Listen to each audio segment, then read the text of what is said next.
విశ్వసించువాడు కలవరపడడు. ఆమేన్.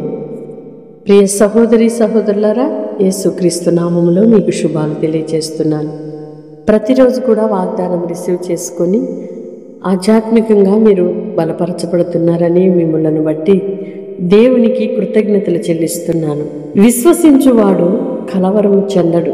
ఎందుకంటే విశ్వాసం ఉన్న చోట కలవరానికి చోటే లేదు, భయానికి చోటే లేదు. కలవరం, భయం ఉన్న చోట విశ్వాసం ఉండనే ఉండదు.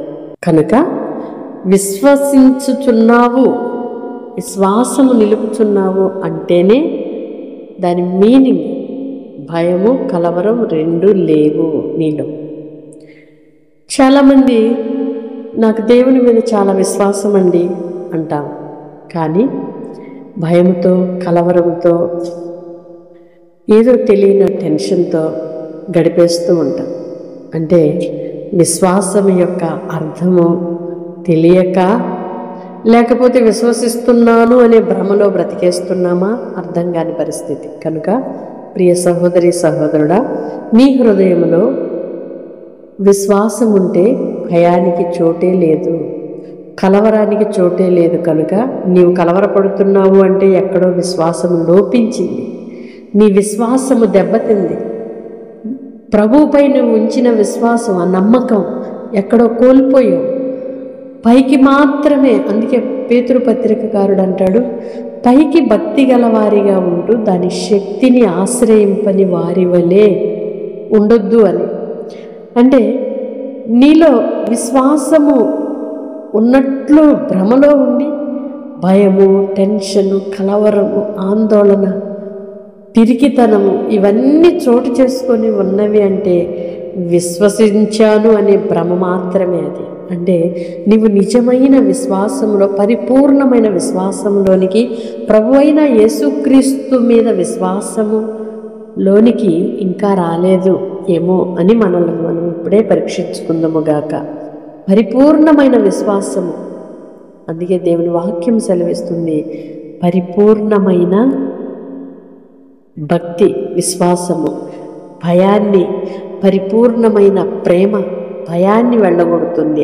అవును, దేవుని గురించిన భక్తి, ఆ ప్రేమ, విశ్వాసం ఈ గుండెల్లో ఉన్నంత వరకు దేనికి బెదిరి, దేనికి కలవరము చెంది దేవునికి దూరమయ్యే అవకాశమే లేదు. కనుక ప్రియ సహోదరి, దేవుడు నీతోనే మాట్లాడుతున్నాడు. నీలో ఉన్న భయం తొలగించుకొని విశ్వాసానికి చోటివ్వు. నీ జీవితము అద్భుతంగా నిర్మాణము చేయబడుతుంది.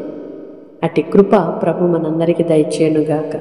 ఈ మాటలు వింటున్న ప్రియ సహోదరుడా, సహోదరి, నిన్ను దేవుడు దర్శిస్తుండగానే నీ లోపాన్ని సరిచేసుకొని విశ్వాసముగా ఉండుట ఎలాగో అభ్యాసము చేత నేర్చుకుందాం. అట్టి కృప దేవుడు మనందరికీ దయచేయునుగాక. ఆమేన్.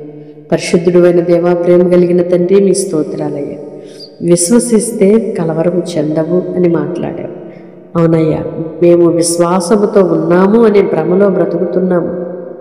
అనేక సార్లు కలవరము చెందుతున్నాము అంటే మేము మా లోపమని గ్రహిస్తున్నామయ్యా. కొన్ని పరిస్థితులు, సమస్యలు మా ఎదుటికి వచ్చినప్పుడు మేము భయపడుతున్నాము అంటే విశ్వాసములో ఉన్న లోపము అని గ్రహిస్తున్నామయ్యా. అటు లోపముల నుండి విడుదలను కలుగు చేసి పరిపూర్ణమైన దైవ ప్రేమతో మా హృదయాలను నింపమని వేడుకుంటున్నామయ్యా. సహాయము చేయండి. నీ పిల్లలందరైతే ప్రార్థనలు ఏకీభవిస్తున్నారో ప్రతి ఒక్కరి భయము, ఆందోళన, కలవరము తొలగిపోవునుగాక. సమాధానముతో, విశ్వాసముతో వారి హృదయం నింపబడునుగాక. కృపచూపమని యేసు నామములో ప్రార్థిస్తున్నాను తండ్రి. ఆమేన్.